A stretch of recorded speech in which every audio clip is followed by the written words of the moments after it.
Really not too bad. It's a Braum Cogma. Yeah. A G2 classic, that one. It's so lane dominant. The Alice is going to go in and just get absolutely shredded every single time, and they're going to play the front to back this way. Yeah, a lot of inspiration from G2. That's an absolute banger. I think they need, I was going to say, I think they need to send the Corki mid now. I don't think Corki can lane into, this Kog'Maw at all, and I love this Zig swap over. Reminder, we haven't really spoken about it too much today, but being on the patch that we're on, Zig's buffs were insane.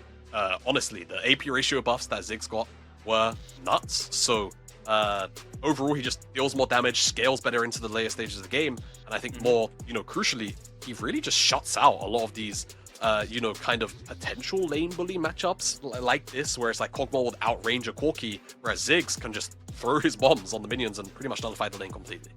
Yeah, I will say that Nidalee doesn't have tremendous amounts of hard CC to set up a spear. They have some slows and maybe a little bit set top lane as well as with the CC on Braum. But this bot lane duo should be very, very strong in the early game, at least. We're back. We're back to Season 8. It's Nemesis v Senkux. We've gone back a few years, and somehow, some way, Azir versus Corki always returns. Velia, though, bringing out a specialty pick in the Nidalee. Not the most setup for it, as we heard the desk kind of muse about, but you can. Primal Surge. Velia looking to invade. Baus now potentially looking for some more flashes on forward for the slow. Velia going to miss the spear because of a flashback, but it doesn't matter because the decimating smash knockup is still there for SLT. Begins to dodge away. Hit by that one. Flash on forwards and a nice gang topside. You called it out. It might not be renekted, but there's enough CC there to set up Velia. Official losses LR have on one hand, it feels like this year. Yeah, we've seen some scrim say against the likes of Garm as Baus ints into the tower in tier 2 to get his passive out, clear another wave, and reset in time. Alright. Dragon going to be started by Velia as he does get that one, and Torek gets the headbutt back on Reckless, who's looking to put some wards down, but again, because of the fact that the Malguy had to leave, doesn't really find much contest. Nemesis eating some nasty trades there from Senkux, who was bullying early on, of course. The difference between Corki Azir of years past and Corki Azir of now is there is no package. And for the mana mineral, which means you want to charge your tier, and later on, as Danka has started the Void Grubs right here, does have the support of his mid lane, as well as Torek coming through with that Alistar. However, Nemesis has to take it back. Very low on HP, very low on mana. I don't think they actually can contest on the self-LR. Doesn't look like it at all, and Dank, of course, will have his smite up, gets all three quite happily, and that feels he just dropped half a wave to make that, and that's a little bit awkward. We'll just go pick up what he can. Glacier Fisher now drops to the Torre, who doesn't actually have his own ult available, so has to flash away, hit by that Winter's Bite, needs to dodge away from the spear by headbutting forward Velia under the turret, eating a lot of damage. Senkux trying to turn it around, Valkyrie's forwards Velia, up into the human form, but Danka now here, it's a 1-for-1 right now, Senkux flashing away, Nemesis doesn't get chance to force Reckless to back, and this is a Guardian Braum. This is not a Braum that builds Spellbook, doesn't have the TP to come back in, and again, I feel like here, a little bit greedy from Velia, going towards the top side, taking the cracks means that you're later on around that river, and Verdant Mount secure themselves the Thirst Dragon for them. 80 carry, but we're back to normal for Los Ratones as Velia's top Baus. sides. Can look for some more. Out comes the potential No turnaround. Well, then it comes on down. No flash. Does have a Deathbringer stance though. Damage onto Velia. It's brutal. Oh my days. The slow comes on forward. Q3 onto Baus. Grasp keeps Baus alive. Jump forward. Loses it. Lich Base not enough. All right. There you go. That's how it's supposed to play. But now on the other side, Senkux in danger. Crowny going to be deleted a kill. Throws out that caustic spittle. Delete turret in short order. Torret finds Baus here, headbutts him towards Danka, Twister advance forward, Senkux over here, may well be donated the kill, comes forward with the force bomb, begins to throw out some rockets and the Gatling gun. And Baus, I don't really think has much of a way out of this. Nature's Grasp comes on forwards, doesn't quite catch Velia, who no longer has a top laner to really play around. I wonder whether SLT could maybe go a little further, but I guess with the Q on cooldown, Q3 already burned, maybe a little out of damage there, happy enough having chunked out Nemesis, and all the while, Herald being started by Verdant. Now we'll actually claim them feats of strength here. They're the ones who got 3 kills first, and this will be their third objective. Yeah, and that's a great start, right? For Verdant. You're very happy taking that early game. Again, you're scaling in low with the Aatrox, the Corki, plus the 6. Want to play this. Not too bad. It's Crowny who TPs in. Baus, more of a buff bot and less of a damage bot. As the game goes on, you've got Azir and Kog'Maw becoming the primary carries for the team. Picture join up with that one. Herald now summon bot side. Remember, this is with 3 grubs and a Ziggs. This charge could be very strong indeed. Ziggs not quite here at the time, though. This gets a bit interesting. Spear lands onto Senkux, who also eats a turret shot. He threw the force bomb down. This is likely going down. Another javelin toss, just free aimed and that's going to prevent this turret going on down. Unfortunate there from Senkux. Oh, that was a great still- power-eating carry over in the bot, and Aspaus has found himself in a precarious situation once again. Gets knocked out of his decimating smash, headbutted away. Senkux gets the kill. Did pick up the turret at the very least, and a heart steal property means he's dead. Yeah, Tori's coming though through the rotation. He does have the Solari as well, but he's not going to be there in time. He went around. Oh, took He the wrong went route. around. Could look for something. Nemesis now potentially in danger. Flashes to interrupt the sifting sands. Tries to get some value back, but Danka is just there to get on top of him, and they kill off the Azir. 11 CS means nothing in the grave. Atacon there. Do they want to start? What has happened there? Hang on. Hold up.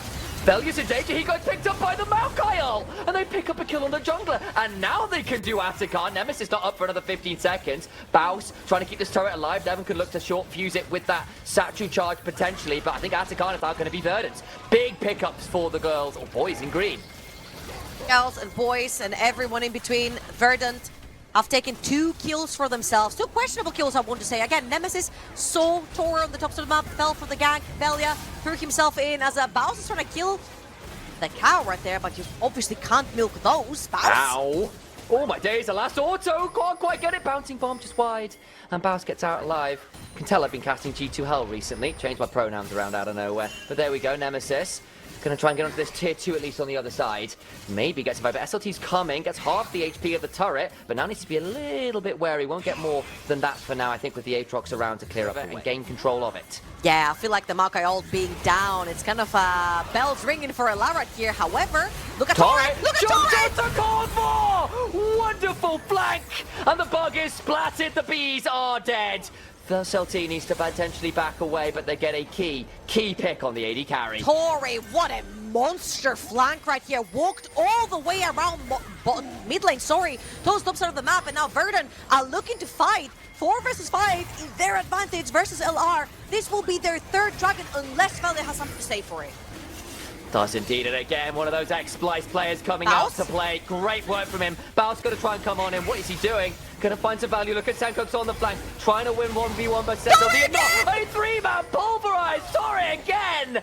He was always an Alistair player, and what value he finds. Green for Verdant and green for the absolute level of play. There is Find the flank, which means that the 4 versus 5 suddenly becomes a 4v3 in favor of Verdant, and what a fantastic knockup right there as a have a continuation on live. Getting a lot of damage. Actually, do get the kill though. Shutdown goes onto the Ziggs, but now Velia in danger as he's getting run up. Will take a camp away on the other side, but Torre is just waiting. Out comes the Infernal Chains, and it sends it straight down to hell. Velia down for the count. Now that is a Baron that's still up and standing, right? 35 seconds for Sion in the Death Realm, but also 30 seconds for Danka, which means Smites are down, no objectives going down, Torre caught. Gonna try and jump onto him, throws down the Unbreakable Will, but he's in a 1v2, and the rest of the squad's not gonna be able to get here to defend him. We'll get the Pulverize down, trying to buy his space. No way. Headbutts over the wall, puts the locket down. No way he gets away with that. Style points for Day. Torre can do no. Maker for Verdant, he's been the guy who's finding the plays. Him having no ultimate means that he's so squishy. The second he walks forward into a bush and tries to make a play, he's gonna be taken down. And as you can see, he is taking the route around. Nemesis is there. He hasn't been spotted yet. But he hasn't spotted Nemesis either. Control ward, but actually, look at the other side. The poke is so obnoxious. Torre gets jumped on, will need to run away to the minions and does so. Can look to potentially rejoin with a teleport of Spellbook. All the while, though, getting some poke coming on out. Bouncing bombs, saplings. Really obnoxious. This late game Ziggs getting dangerous to manage. Nemesis on a flank angle. Out comes the Nature's Grasp. Big stunt. Trying to get some value. Knock up at the Glacial Fissure. SLT makes himself a very scary world ender. Dragon secured. Shuffle on 2. Sunkick tries to survive. Will flash away. Nemesis in danger and flashes out himself. Torres come back in. Nemesis in danger. And backed into the bouncing bomb. Crowny now in danger. He dies as well. Senkux is godlike. Velia will at least bring him down, but you lose 1 for the price of 2. And without your damage dealers, Baron looks real good to Verdant. Very importantly, LR stopped the soul from going on. And LR gonna start up this Baron. SLT is gonna have to TP in for that one. Level 18, freshly dinked. It's burning. And again, where is Dank? He doesn't have a flash to get in here. How did you get into the damn pit? He won't be able to. They pull off the Baron, and they don't want to rush it or risk it. Nature's Grass came on through. Look at the backline. SLT's TP'd in. Now he's in danger. Passive from Brawl. Comes on down on top of him. But he gets onto Reckless. Deathbringer stance. Gets so much healing back. Torre jumps onto Cornball. And Crowdy's down again. Bounce can't buy enough space as SLT and Torre back away from the danger. The World Ender about to time out. SLT will Umbral dash a little bit further forward. Dank potentially being run at by Baus and Velia. But they can't get more. They lose the AD carry, and LR again struggling to connect fully on kills. A quick reminder right here, we mentioned earlier on how it's difficult for Aatrox. Hold on. That's SLT. a 3v1. All right, yeah, won't find too much more. Okay, we you're mentioned good. how it's difficult for Aatrox to actually play these fights, right? Brawl, Sion make it really difficult for you to stick on a target. Talking about sticking on a target, I think they stuck onto Nemesis and took him down. It did. They just found the value. Torres there again joins up with his former Splice Mayor and heads straight towards some victory. Now we're heading on towards the Baron. Nemesis down, Crowny down. Crowny does have TP, but he's not alive for another 10 seconds. So I think this Baron is just Verdant's for the taking. Absolutely. Again, I feel like Torre has been doing a fantastic job right here, but his most important job is keeping that Nidalee out of the pit, and no one is really doing this. SLT is now going to pop the ult to chase Velia out. Torre might give his life away to keep the rest of the LR members out. That's going to be a Baron for Verdant and about 1,000 gold. Did you just see? Actual armor item / magic resist item is the Unending Despair, and that's all well and good, but you've got a Leandri's Bloodletter's Cursed Maokai, you've got the Aatrox, the Corki, the Ziggs, so many people who can start chunking him out, get satcheled back and eats a bit of damage. LR still in the river first here. Now, this is a very scary situation because Baus was sort of trying to split Verdant, but here comes Torre, playing the flank. It's gone. Dragon secured. They are a little... Pull the TP from Nemesis, but it's not necessarily going to be the case. They're just trading soul for Baron. They're looking... Verdant's just actually looking to use that Baron potentially to end the game, because if you don't end the game on that Baron, you've traded something that permanently stays in the game for something that's temporary. And here's Kemso.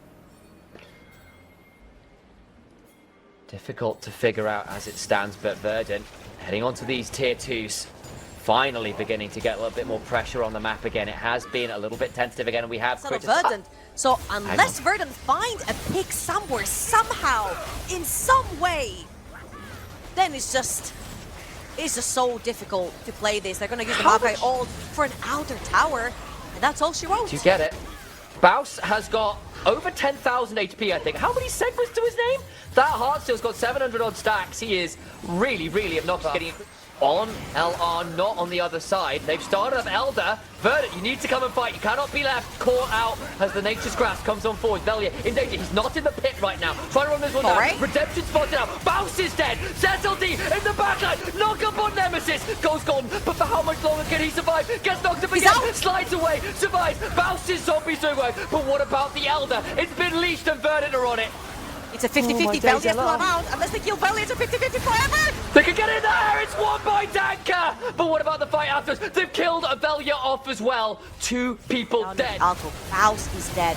And by the time LR tried to follow Baus right here, Torre has come from the bot side, throws Nemesis into the open arms of the rest of the Verdant crew. And then it becomes really difficult, right? Because the only front line is Reckless. But if Reckless walks up, he's like literally... Just felt it out there. Either way, it's not done yet. I want to pause there briefly because Verdant was suffering with some ping issues, hoping that's resolved. Very important here in these later stages to feel comfortable. Online matches can sometimes be at the whims of your internet provider. Those saplings this late in the game as well really do sting a bit. Trying to break their way through. LR doing their very best to just delete waves as they come. SLT, the 1 to the 1-4. Pushing top and mid at the same time. One counter minion holding the case over in the mid lane, and Verdant are taking this very, very slow. They're trying to build up the wave over the tops of the map, right? So by the time that LR step up to break it, they won't be able to do that just in time. So the Maokai route will be used for the top lane zoning to take that tower, and by that time the mid lane wave has crashed in. That is 2 towers down for Verdant and 1 inhibitor. The inhibitors just disappear in the blink of an eye. If Verdant get to auto the turrets they go, you can see why LR were forcing those waves away, because with all of the AP, hang on, Torre gets on top of Velia, gets the stun with the trample, in comes the Mega Inferno Bomb! Burn is brutal, but I think the Elder's timed out just long enough that that won't be the execute. Senkux eats a few soldiers, but that will give the inhibitor nonetheless to Verdant. 2 down, 1 remains in the bot lane. All right, slow and steady win the race for Verdant right here. They don't want to overdo it, right? They take the objectives. That's what matters. You don't have to overfight if you don't need to. House goes on in, tries to charge. It's onto not necessarily the best target. Unbreakable Will comes on down. The redemption heal. Now SLG trying to chunk some people out. As Reckless loses about a third of his HP. Nature's Grasp again. It's onto Bounce. Gonna try and get some damage onto him again for all of the HP. He can still be burned down as a lot. A percent damage that Verdant can throw at them. Have to back away here. Can't get any more. To be very decisive because Nemesis is pushing that mid lane wave as well. They have to play decisive. They have the engage in their hands. Torre, for the first time, is not playing for a flank. He's playing to keep LR out. SLT is the one looking to get into the backline. Reckless is body blocking him off, slides back into the pit, down to half HP. Keep your eyes on it, 120 extra AP from that Gathering Storm on Nemesis. Going to charge on in, going for the fight, bounce in danger, Glacial Fissure comes on down, massive in Mega in front of all the back, trying to be doing a lot of HP. It's taken by failure! He fights the fight, but what happens afterwards? Bounce getting killed, Heartsteel proc to Verdant. All of the hard work goes up in flames. The dragon screams in defiance, and push and pull. It does not give a flying damn. Lost Ratones will not be exterminated. A quadra kill to Nemesis. The rats continue, numerous and overrun Verdant in the moment it matters. We said it doesn't matter who wins the fight, it matters who gets the dragon, and it's Velia coming through with a 50-50 to save the rats. Nothing on God's green earth or the Summoner's Rift can bring Lost Ratones down.